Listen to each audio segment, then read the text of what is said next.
I'm really annoyed with people out there because they use their private transportation every day over distance that are not very far, so it creates air pollution and cause global warming. That's why lately I have been spending more time in my room while playing games and I set my air conditioner to the coldest temperature. You are very freak, Haikal. Blaming other people for using private car or motorcycle, but you don't even realize that's what are you doing. It's also making the air temperature hotter. Huh? Why are you blaming me? What did I do wrong? Actually, the mechanism of heat in and out of the earth explained in a diagram called the heat solar budget. Can you explain it straight to the point? The heat solar budget is a diagram that shows the balance of heat energy entering and leaving the earth. It is a useful tool for understanding how the earth's climate is regulated. Can you explain it in a simpler way? So, the sun emits light and heat to the earth. The heat from the sun is 340 watt per meter square. The heat brigade number 100 people and head to destination.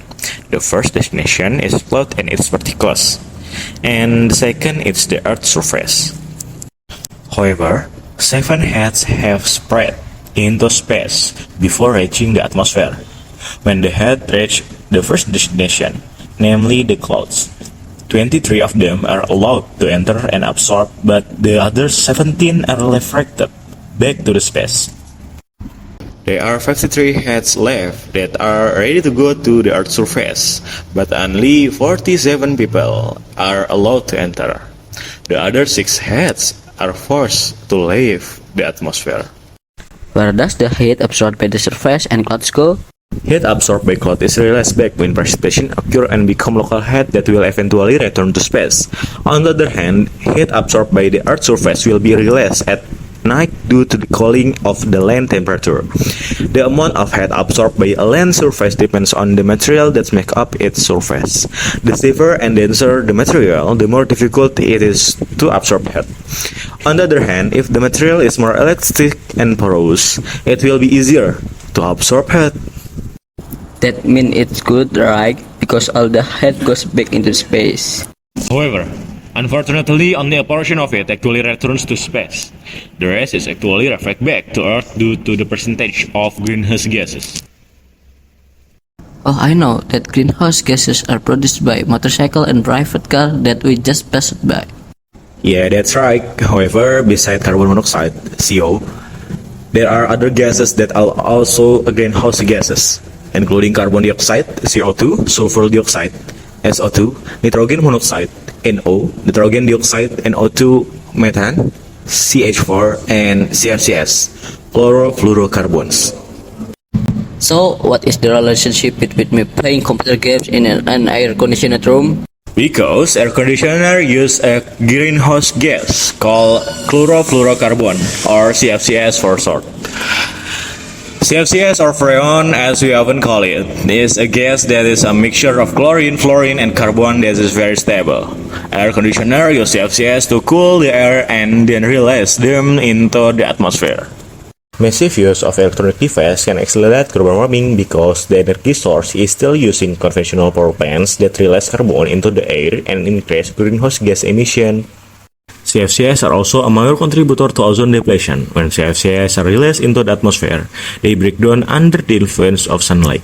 This releases chlorine atoms, which are very reactive. The chlorine atoms then react with ozone molecules, break them into the oxygen molecules. This process is very efficient. A single chlorine atom can destroy up to 100 ozone molecules. As a result, CFCs have been a major factor in the depletion of the ozone layer. What are the things I can do to prevent global warming? Actually, there are many ways you can use, but here are 4 easy ways that students can do to reduce global warming. First, reduce the use of fossil fuel.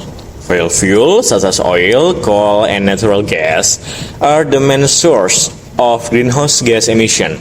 You can reduce the use of fossil fuels by walking, cycling, or using public transportation. Second, you can save energy at home and school. You can save energy at home and school by turning off air conditioner and electronic device when they are not in use. Third, you can recycle and compost. Recycling helps to reduce the amount of waste that is sent to landfills, which can release methane, a greenhouse gas. Composting helps to reduce methane emission by breaking down organic matter into compost, which can be used to fertilize soil. Fourth, of course, is to plant trees. Trees absorb carbon dioxide from the atmosphere. You can plant trees in your garden, or on fashion line. I will spread this information to our classmates.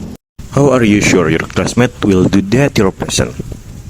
I am optimistic because like the saying goes, even the tallest tree comes from a small seed. If that is your goal, as long as positive, I will always support you. Thank you, my friend, for your attention. I hope you can understand what we have to say. Let us create a healthy environment together for a better generation. Wassalamualaikum warahmatullahi wabarakatuh.